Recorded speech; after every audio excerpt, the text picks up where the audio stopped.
Are you in college? The Thomistic Institute Study Abroad program is now accepting applications for the spring semester of 2024. This unique and exciting study abroad program offers you the opportunity to spend a semester in Rome at the Dominican Order's Pontifical University of St. Thomas Aquinas. You'll study the ancient and medieval intellectual tradition of Rome, live with like-minded young men and women steps from the Colosseum, and participate in weekly cultural and intellectual events, regular day trips, and multi-day excursions. To learn more about this life-changing opportunity, go to thomisticinstitute.org/Rome. That's thomisticinstitute.org/Rome. Welcome to the Thomistic Institute podcast. Our mission is to promote the Catholic intellectual tradition in the university, the church, and the wider public square. The lectures on this podcast are organized by university students at Thomistic Institute chapters around the world. To learn more and to attend these events, visit us at thomisticinstitute.org. My name is Paul Gondreau. I am a professor of theology at Providence College in Rhode Island. And among the courses that I teach, one is a colloquium on Tolkien. And the focus is on the Catholic dimension of Tolkien's work, especially The Lord of the Rings, because by his own admission, this is in a letter to a Jesuit priest, he says, "The Lord of the Rings is, of course, a fundamentally religious and Catholic work." Okay, this is becoming more or less well known. That is, that Tolkien himself was a devout Christian, Catholic believer. And in another letter, Tolkien adds that he, quote, intended The Lord of the Rings to be consonant with Christian thought and belief, and that The Lord of the Rings is about God and his sole right to divine honor. Okay, what could he have meant by these remarks, especially since the term God, nor certainly Catholic, nowhere appear in the story?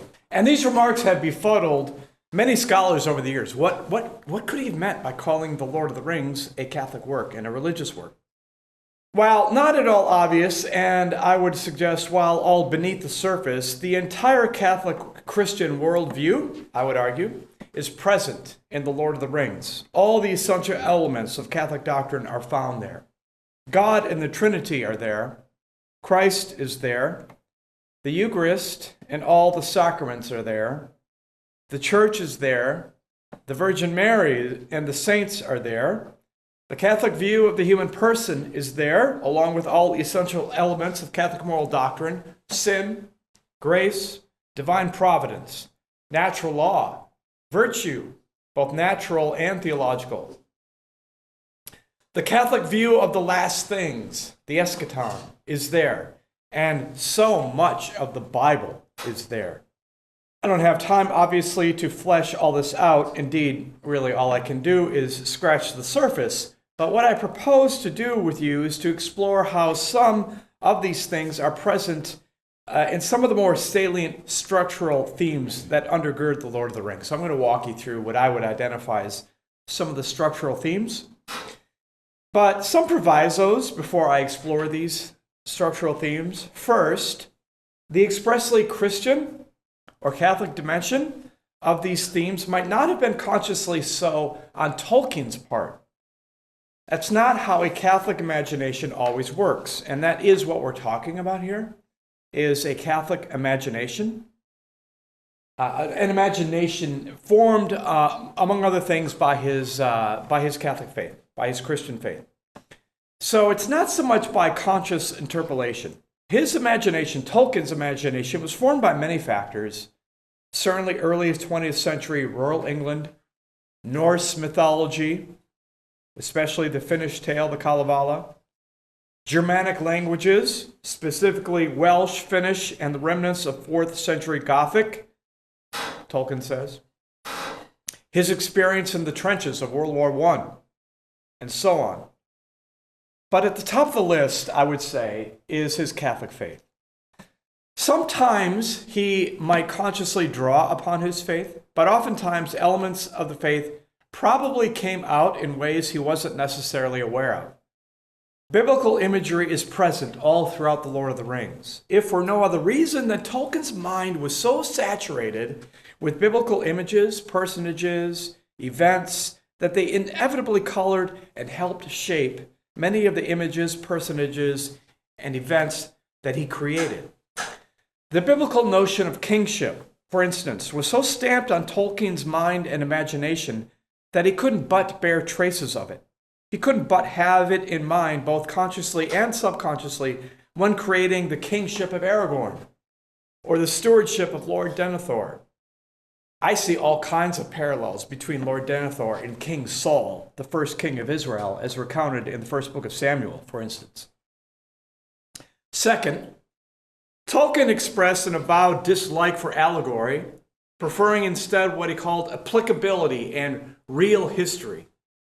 He disliked allegory because he thought it gave the author too much power and control to impose the meaning of the story upon the reader. And just consider how inordinate power and control is at the heart of the story of The Lord of the Rings. Applicability, on the other hand, gave more freedom to the reader to see multivalent layers of meaning that are applicable to things that the author maybe did or did not necessarily intend or have in mind. So as to the Bible, such as to the Bible. So when identifying the Catholic elements of The Lord of the Rings, we must be careful to speak of echoes, resonances, parallels, resemblances, rather than of intentional allegories or symbolism.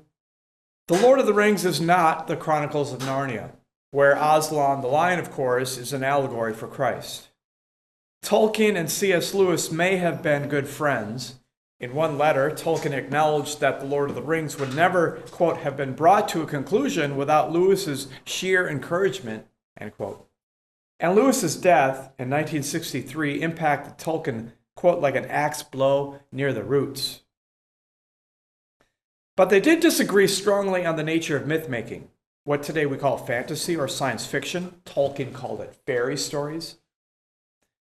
You can find Tolkien's philosophy of myth-making or science fiction in his essay called On Fairy Stories, which I'd highly encourage you to read. At the end of this essay, Tolkien makes clear that he thinks all the great stories of Western literature, the great myths or fairy stories, think of Homer, Virgil, etc., insofar as they contain good and true elements, are but echoes, shadows of what he considers the supreme fairy story, which is the Christian story.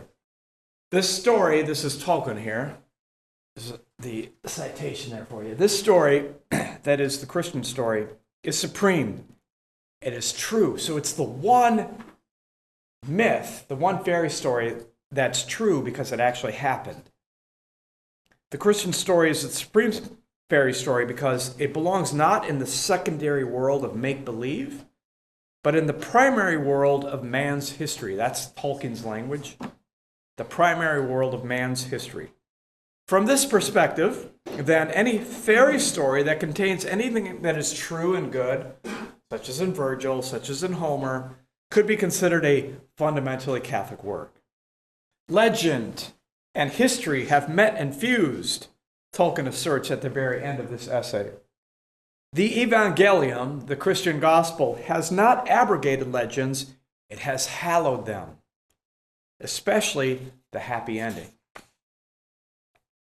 In other words, God, knowing what echoes in the heart of the human person, what the human spirit yearns for, such as we see in the classics of Western literature, God makes all of this come true in the way that only God can. And we find that recounted in the Bible.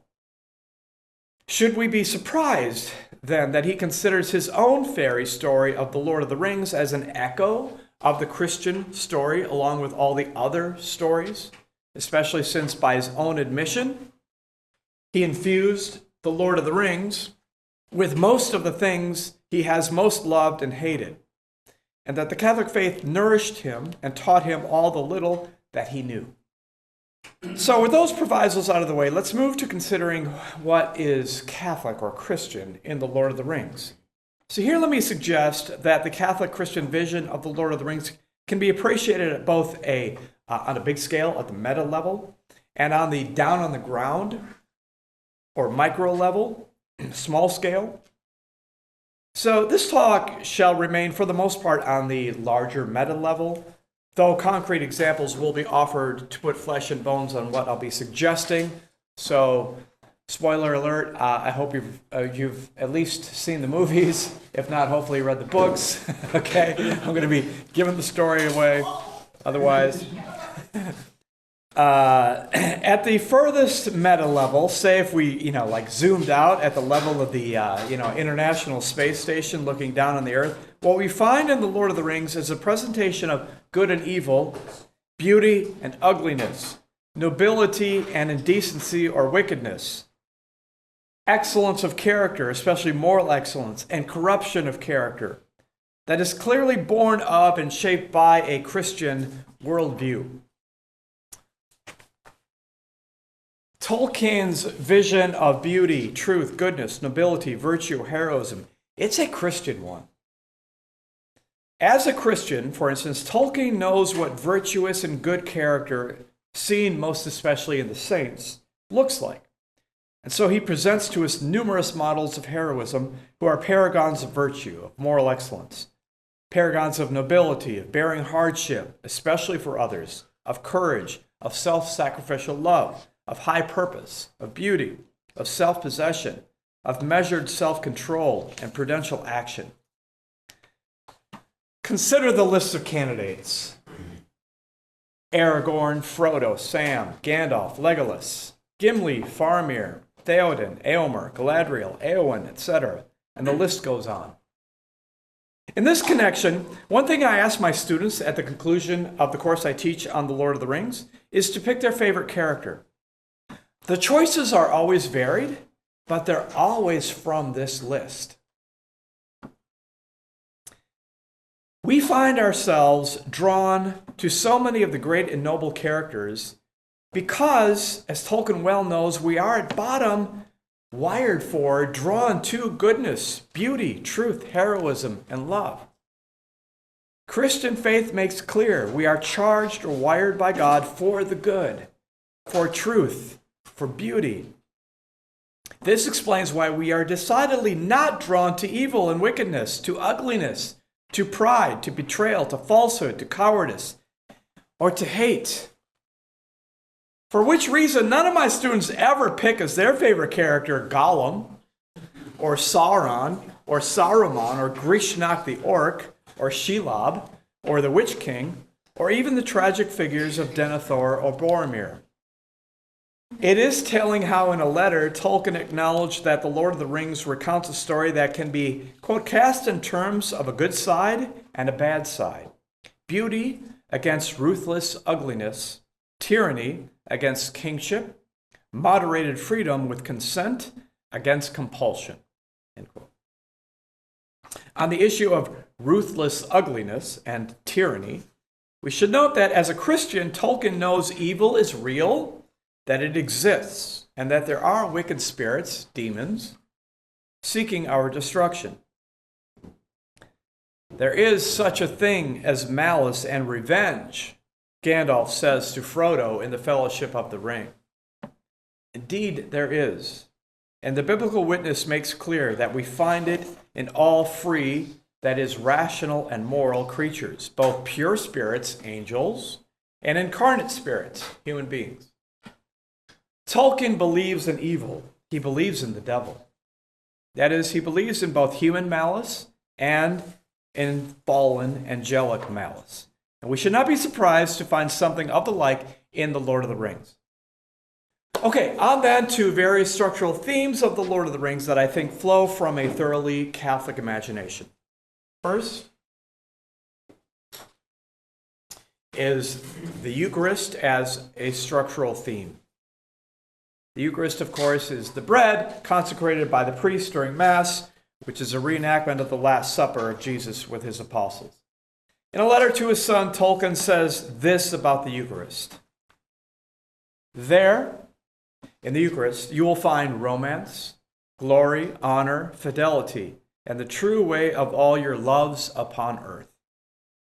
Later, he confesses how he fell in love with the Blessed Sacrament, the Eucharist, from the beginning, and by the mercy of God, never have fallen out again. He counseled his son Christopher, upon his being called up into the Royal Air Force to serve in the Second World War, to, quote, know by heart the canon of the Mass, as this would allow him to, quote, say this in your heart if ever hard circumstances should keep you from hearing Mass. We shouldn't be surprised then to see echoes or likenesses of the Eucharist all throughout the Lord of the Rings.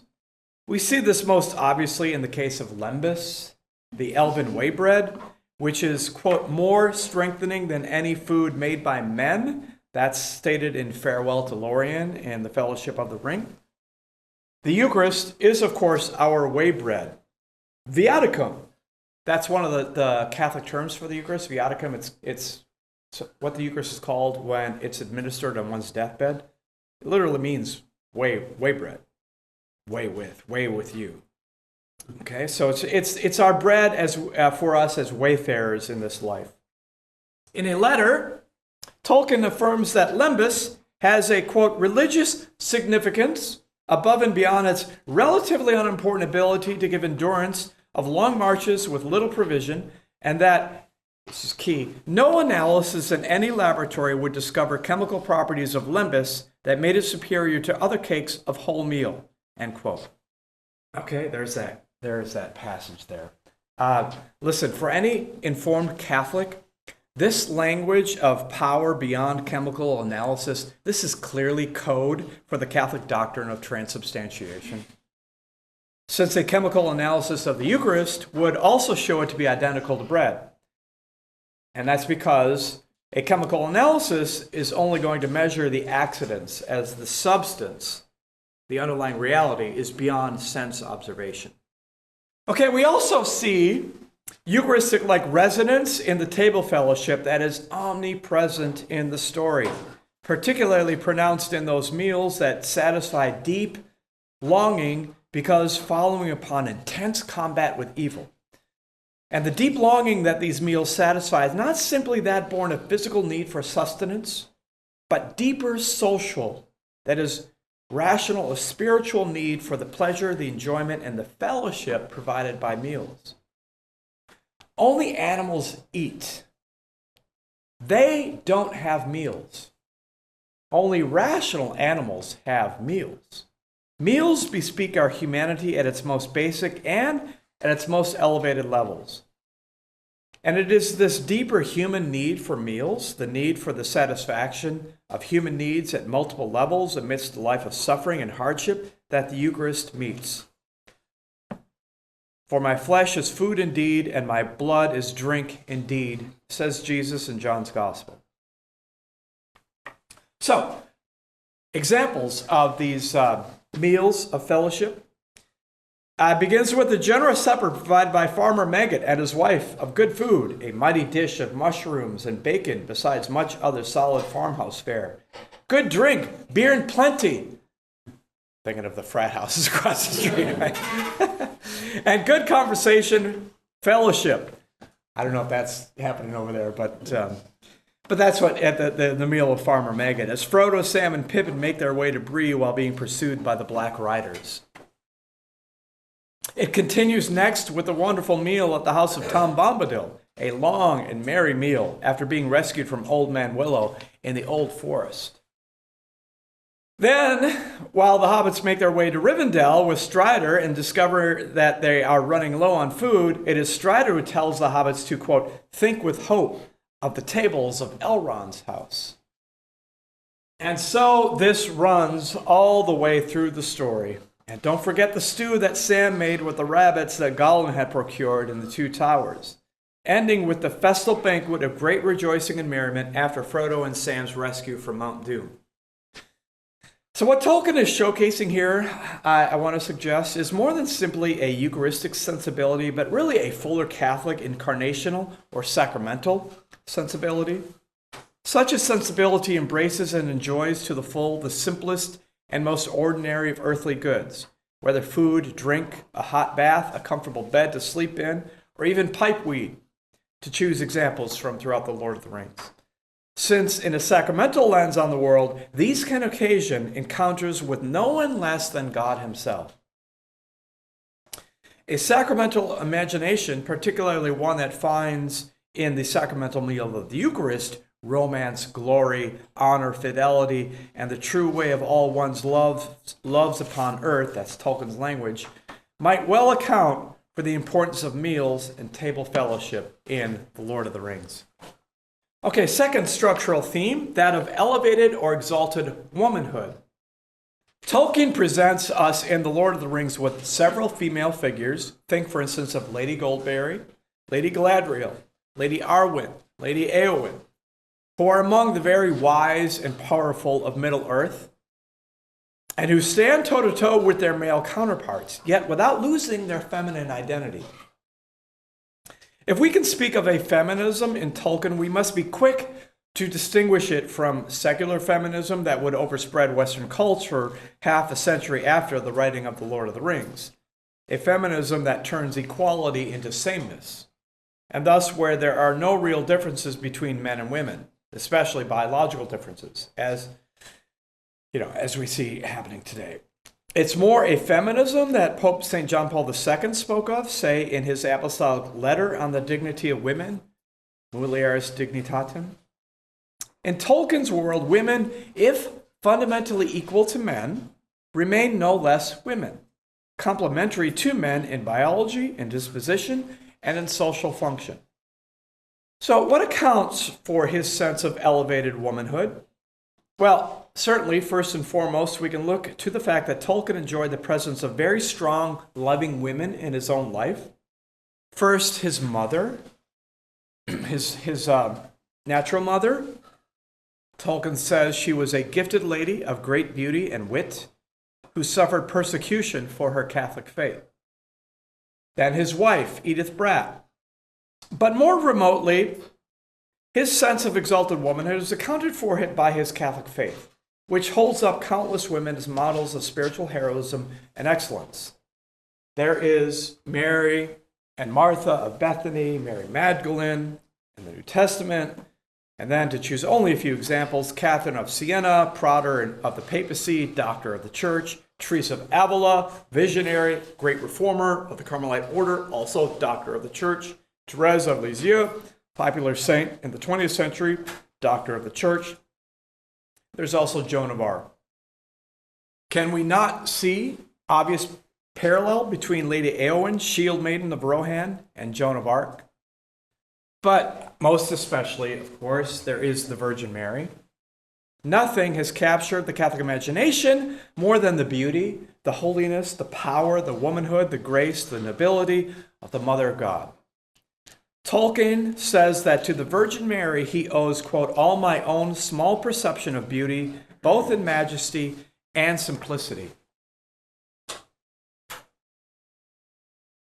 As regards Lady Galadriel, Tolkien affirms that the Catholic devotion to Mary is at the source of her character, particularly as described through the words of Gimli and Sam.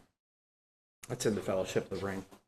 And if we turn to Lady Éowyn, beyond seeing a connection between her and Joan of Arc, do we not also see a parallel between her and her confrontation with the Witch King and the Virgin Mary, who crushes the head of the serpent?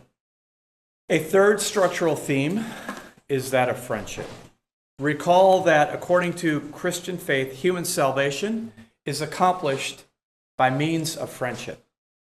No longer do I call you servants, but I have called you friends, says Jesus at the Last Supper, right after saying, greater love has no man than this, that a man lay down his life for his friends.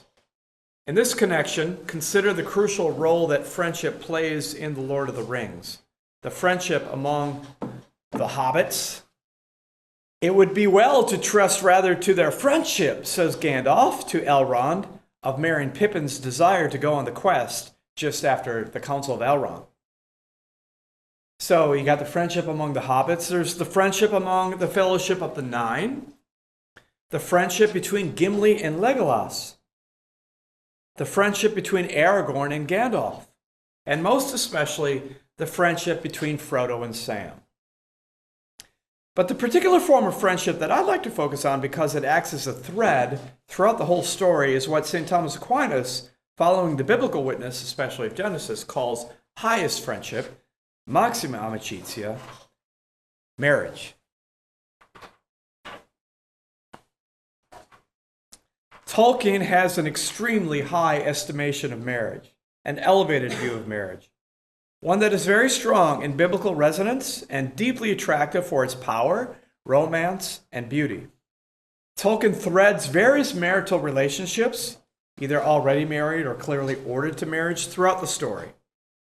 And in each instance, we are drawn to them for their beauty, their romantic quality, their power of complementarity, where husband and wife are clearly equal yet distinct. Tom Bombadil and Lady Goldberry. Recall that Tom calls Lady Goldberry his pretty lady. He dotes on her by picking lilies for her. He wakes her by singing under his window. And we're given a beautiful domestic image of the two of them preparing and serving supper for the hobbits, as if, quote, weaving a single dance. What marriage can't relate to the experience of distinct roles working in harmony toward the common good of the family unit at mealtime? There is Lord Celeborn and Lady Galadriel of Lothlorien, Aragorn and Arwen. Recall that Aragorn and Arwen recapitulate the love of Beren and Luthien, who are themselves modeled after Tolkien and his wife Edith. And they, that is Beren and Luthien, and Aragorn and Arwen, suffer through great trial and tribulation in the proving of their deep love. In private, Tolkien confirmed that the highest love story of the Lord of the Rings is, quote, that of Aragorn and Arwen, Elrond's daughter. And then there's Faramir and Éowyn. This love story, which is showcased near the end of the story, is a beautiful and tender one. With its multiple garden references, its nobility and near royalty of language and courtesy, its bone of my bones and flesh of my flesh like longing in what Faramir expresses for Éowyn, and for the fact that they are both starting their lives anew, this tale offers clear echoes of our first parents, of prelapsarian Adam and Eve in the garden, presented as Lord and Lady, King and Queen of Eden. This is, in fact, true as well of Tom Bombadil and Lady Goldberry, of Lord Celeborn and Lady Galadriel, of Aragorn and Arwen, and likewise of Beren and Luthien. And let's not forget that the Lord of the Rings closes like the Bible does with the image of marriage and family. The wedding supper of the Lamb and the adorning of the heavenly Jerusalem as the bride of Christ, in the case of the Bible, the wedding of Aragorn and Arwen, and Sam's returning home to Rosie and his family in the case of the Lord of the Rings. The last words of the Lord of the Rings belong to Sam. I'm back. What is he back to? He's back to home. Home to his wife and his daughter.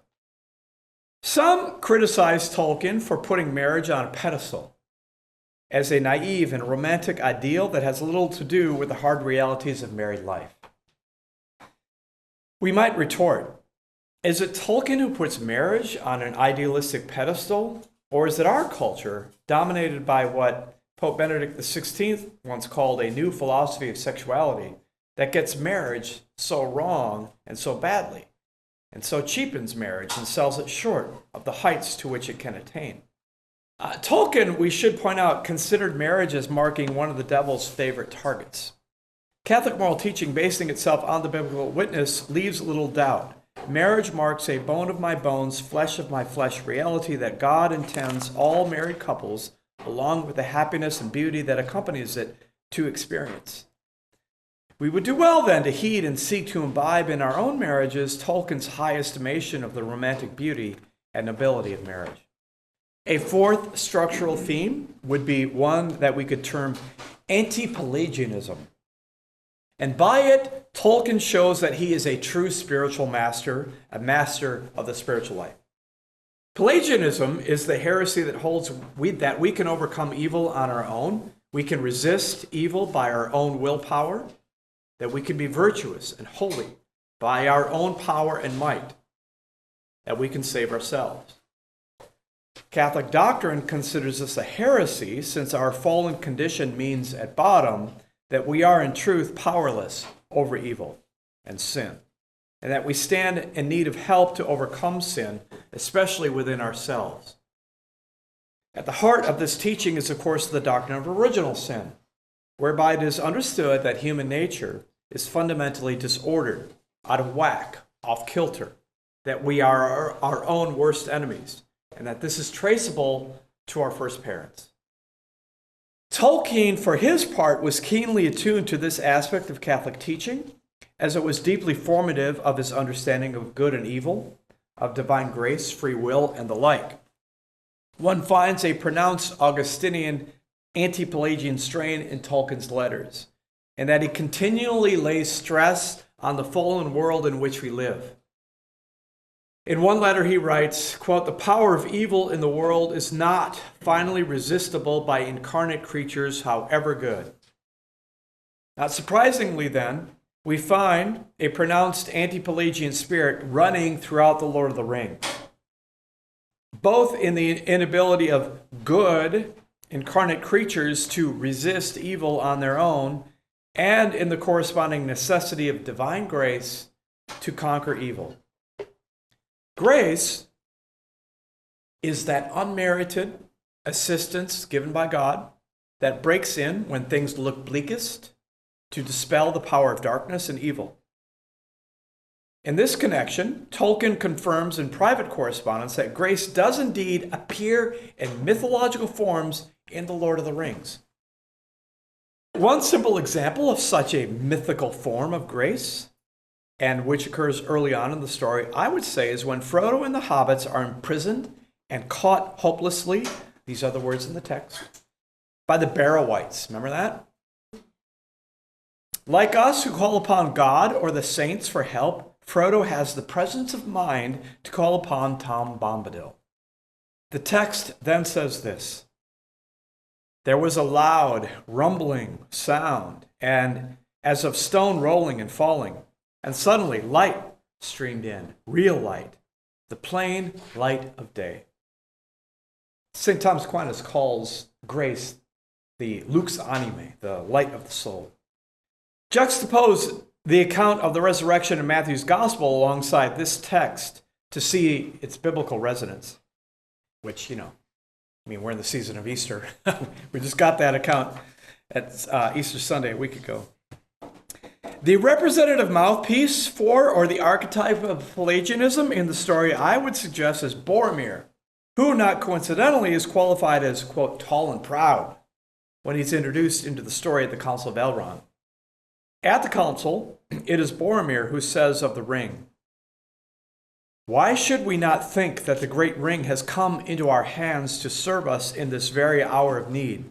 Wielding it, the free lords of the free may surely defeat the enemy. Let the ring be your weapon, if it has such power as you say." The Lord of the Rings makes little sense, of course, if the ring doesn't have much deeper significance, whereby it represents evil and sin as disordered attachment to created goods, in this case to power. Very early on, Gandalf observes how the ring takes possession of the one who has it, and he tells Bilbo that it has taken far too much hold on Boromir, which indeed is what happens to Frodo, as it had happened to Gollum. Hence the Pelagian folly of Boromir's desire to wield the ring to defeat the enemy, a folly that reaches its zenith in his final confrontation with Frodo.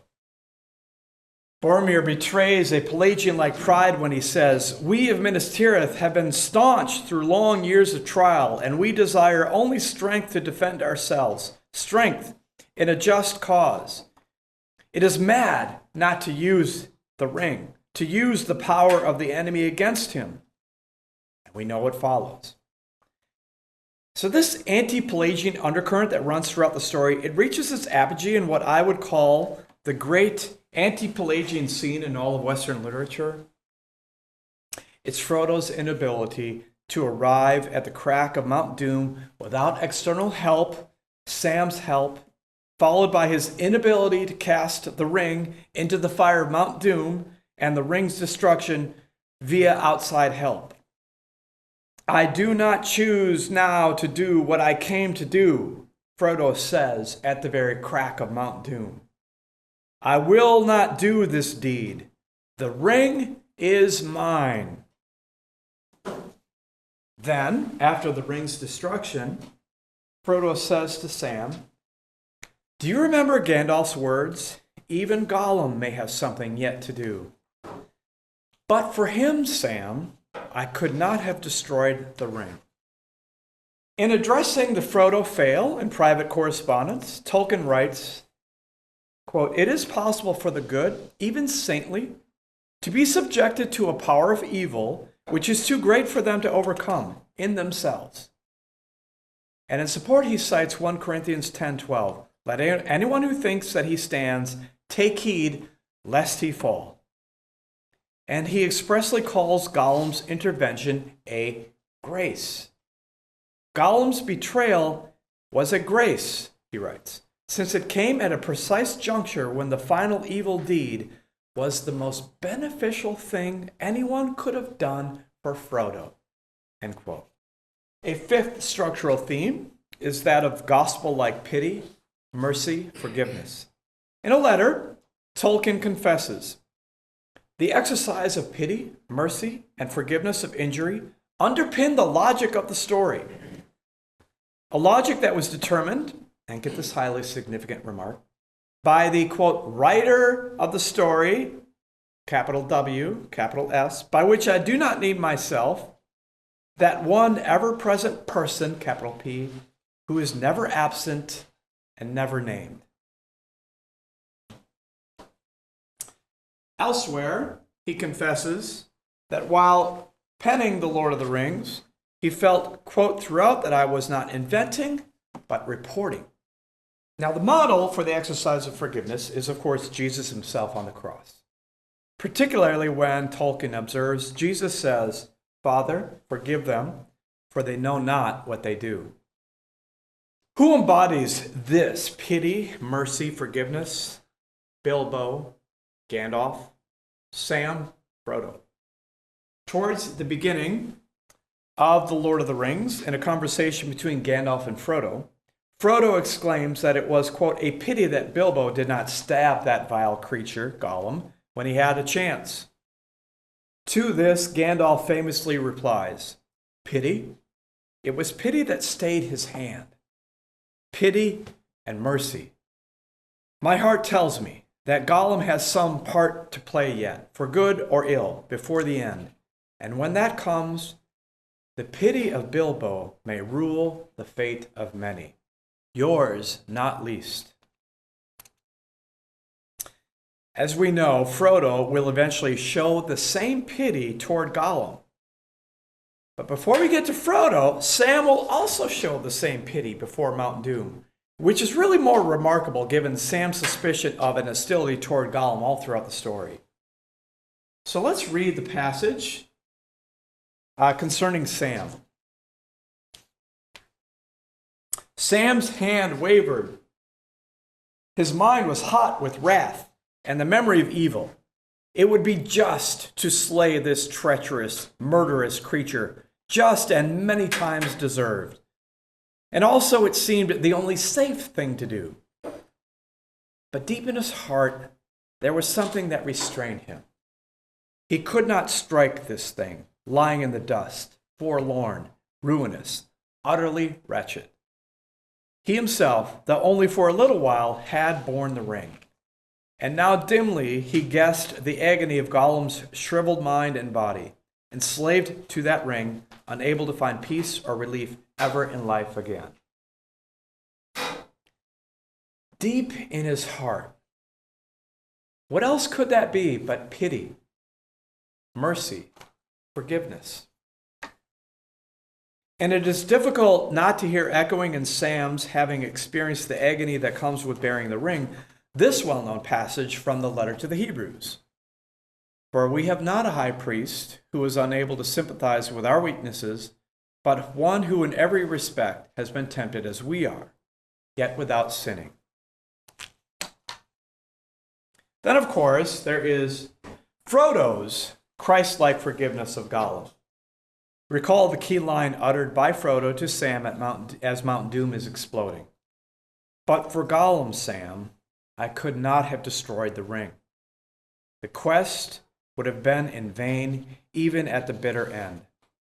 So let us forgive him. So let us forgive him. It is because Frodo forgives Gollum that Frodo is, quote, extravagantly generous toward Gollum, to use Tolkien's words, that Middle-earth can be saved.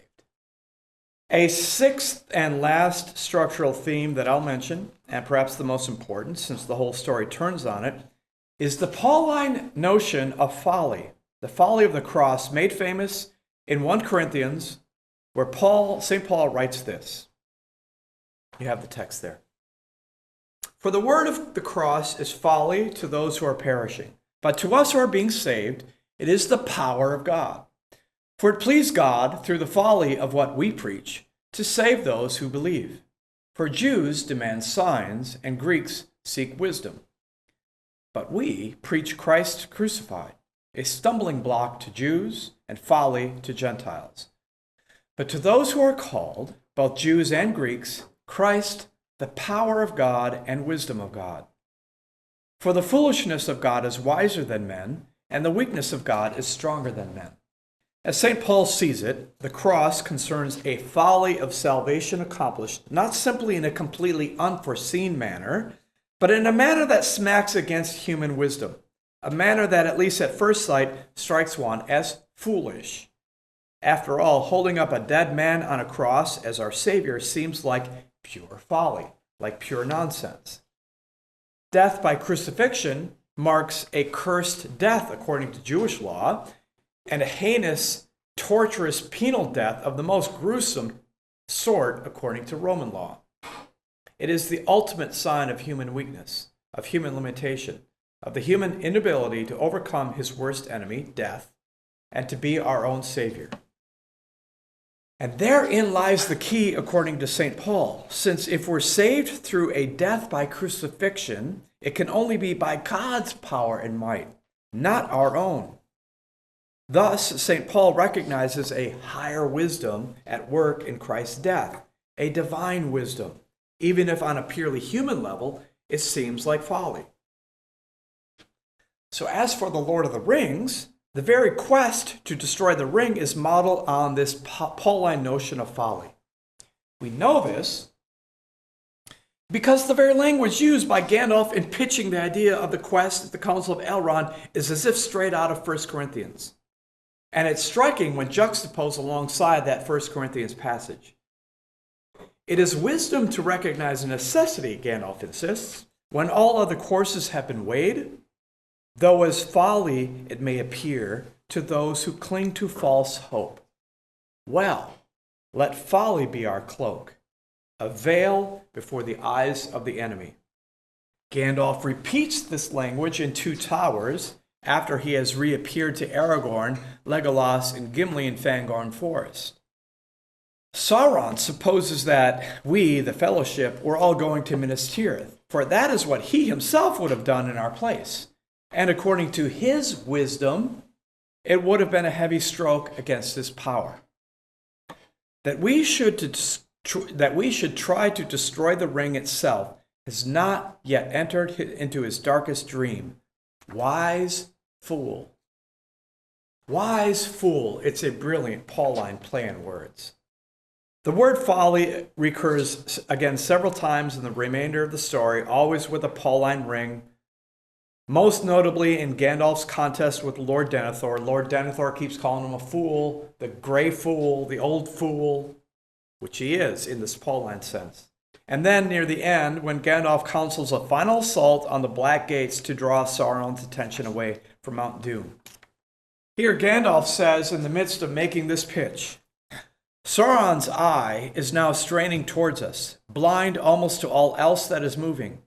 So we must keep it. We have not the ring. In wisdom or great folly, it has been sent away to be destroyed, lest it destroy us. Without it, we cannot by force defeat his force, but we must at all costs keep his eye from his true peril. We cannot achieve victory by arms, but by arms we can give the ring bearer his only chance frail though it be. Okay, that's what I have. I've barely scratched the surface. For instance, I've not even mentioned how Gandalf is a Christ the prophet-like character, one who speaks with a higher knowledge and higher wisdom. How Frodo is a Christ the priest-type figure, the one who shoulders the cross and who offers himself up for the salvation of Middle-earth. Or how Aragorn is a Christ the king-type figure, the king who has a first coming in obscurity, simplicity, humility, poverty, and a second coming in glory and majesty amidst great fanfare. But I hope to have signaled for at least a little bit what Tolkien might have meant when he called The Lord of the Rings a fundamentally Catholic work. Thank you.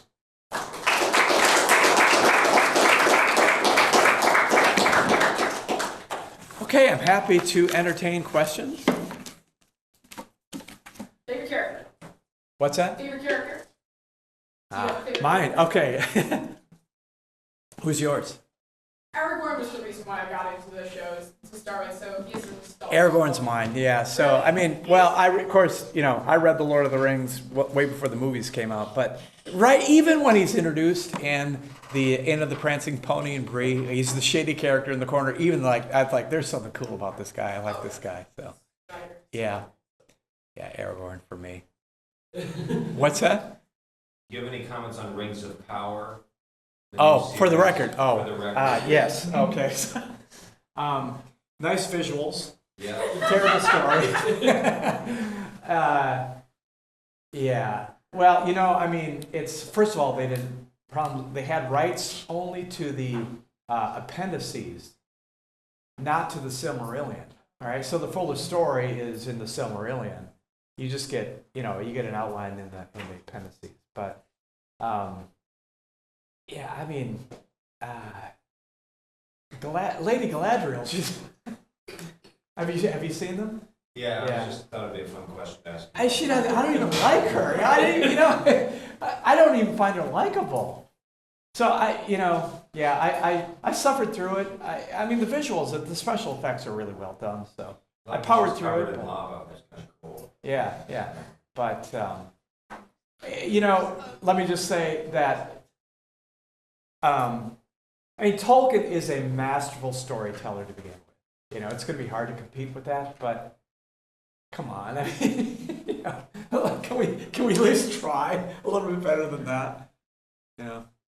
And of course, now there was announced a couple weeks ago that there will be that who is it? Amazon is going to be doing some Lord of the Rings. Peter Jackson has signed on to that. Or is it New Line Cinema? What's that? Oh, I don't know. Yeah, so why? Peter Jackson has signed on to some movie project. We'll see. You've got, the Silmarillion, you've got a lot of little stories within, and it's not a continuous narrative, but each one of those little stories could be a whole movie. The movies, putting the Lord of the Rings on big screen, it comes with challenges. One, it's just time alone. For instance, Gandalf's speech at the Council of Elrond, if you just listen to that on audiobook, it goes for 45 minutes. Gandalf's speech alone at the Council of Elrond goes for 45 minutes. So they're going to have to do a lot of adapting, and the big screen is its own art form. But, then there are structural changes that they made, which one can, take issue with. Faramir being an obvious example, But then they make, the Shelob's lair. Now, of course, in the book, what we have described is pure blackness, a blackness that sucks light out. Well, you can't show that. That's not going to be very interesting on the big screen. But they made it kind of ridiculous at the same time with how Sam. Remember when they had Sam fight Shelob and he kind of kicks her with his feet and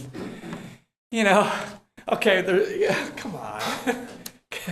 Can we do better than that? You're going to change the story, and this is what you're going to give us as an alternative. I'm a general fan of the Peter Jackson movies, so when I do the Tolkien course, we actually watch each movie just when we finish each book, which is great because then you pick up on all the changes because we've just gone through the book. Course here? What's that? Why is there no Tolkien course here? That would be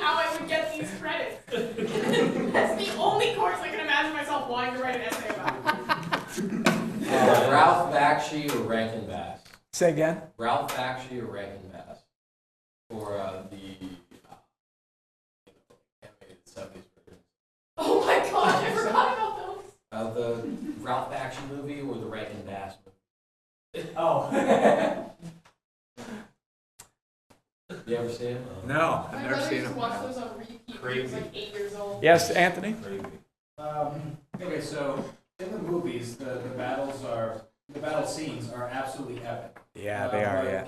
in the books, is there some greater literary role that they're playing that you can see? Oh, sure. I mean, you pick up on all the things in the book. For instance, I mean, the movie does marvelously. The riders, the ride of the Rohirrim and their arrival at the Battle of the Pelennor Fields and the blowing of the horns. I mean, that's epic. But you know, in the book, okay, it comes right when the showdown between the Witch King and Gandalf, where what does the Witch King call Gandalf? Old fool. It's again that great Pauline use of language there, old fool. This is my hour. Okay, so we can you not see the devil saying the same thing to Christ on the cross? You fool, this is my hour. Yet it's not his hour. It's in fact Christ's hour. And what signals it? What signals the darkness of the hour, but also the fact that it's Good Friday, is the cock that crows when Peter has denied Christ a third time. And what happens before the horns of Rohan sound? What is the first note that is sounded? A cock crows. In the book, right? So you read the book. So he says this, the Witch King says, old fool, this is my hour. Do you not know death when you see it? And then one hears a cock crowing. You can't read a passage like that, of course, not think of Peter and denial of Christ and the dark hour and Jesus' own passion. And yet, just when things are darkest is when things are going to turn completely on their head. Okay, and then the text says, so the text says the cock, what's the cock doing? Announcing the dawn of the day. Okay, and then, as if in answer, that's what the text says, as if in answer, the horns of Rohan sound. Okay, so, and then when you get to the riders of Rohan, of course, when they align for battle and before the horns sound, what the text says is the wind has changed, and they see the clouds starting to break. They see that the sun is starting to rise. So light shines through. So there's a very, very intentional use of imagery of light and dark, very Johannine-like, very close to John's Gospel. Okay, so this is all the stuff, all the little things you really pick up on. Even if it's done, marvelously, especially that's my favorite moment in all the movies is the blowing of the horns. By the way, you know what the text says about the blowing of the horns? That Theoden is the first one to blow it, and he blows so hard that it bursts. It's almost comical when you think, how hard did he have to blow that horn to make it blast apart? Which battle was that at? What's that? Which battle was that at? This is the Battle of the Pelennor Fields when the riders of Rohan arrive, right at the last moment possible before Minas Tirith. Oh, yeah. So although Tolkien despised allegory, do you know what specific battles he might have incorporated into Thomistic Christology, if there were any historical references? He's been, a lot of people have suggested World War II parallels, but he disavowed that expressly. Anything? So now that doesn't mean at the same time, okay, a couple things to say. At the same time, that doesn't mean that his own experience in World War I and World War II wouldn't have shaped his imaginative conception of war and would have influenced him in that way. All right, that's the first thing to say. The second thing to say is one can, I think it's putting it too strongly to say he despises allegory. He distrusts it. But even Tolkien uses allegory. It's what it is what he doesn't like is he doesn't like the author imposing the strict meaning of the story on its readers. He wants the readers to have the freedom to apply. Application is, it's allegory. I mean, it's how this is representative in some symbolic sense of this something else. But that's different than the author intending that per se. But he wants the reader to have the freedom to say, yeah, you know, that. So if a reader comes along and says, you know, let's say the Battle of the Marne of World War I, you know, battle in the trenches, that's that can be likened to Helm's Deep, you know, the Battle of the Hornburg. It's raining, you know, the mud and all that. You know, I don't think he'd have an issue with that, but he did expressly say, no, I did not have consciously in mind, you know, say any particular battle, whether from World War I or World War II or Nazism or whatever. Well, I think that's just about all we have time for. We may have a couple of minutes left if someone wants to come forward and talk one-on-one. But please join me all in thanking Professor Gondreau. Thanks for listening to this lecture on the Thomistic Institute podcast. The generosity of people like you makes this podcast possible. If you enjoy these talks, please consider showing your support at www.thomisticinstitute.org/donate.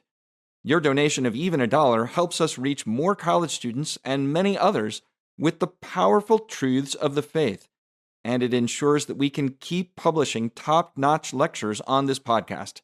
Thanks a lot.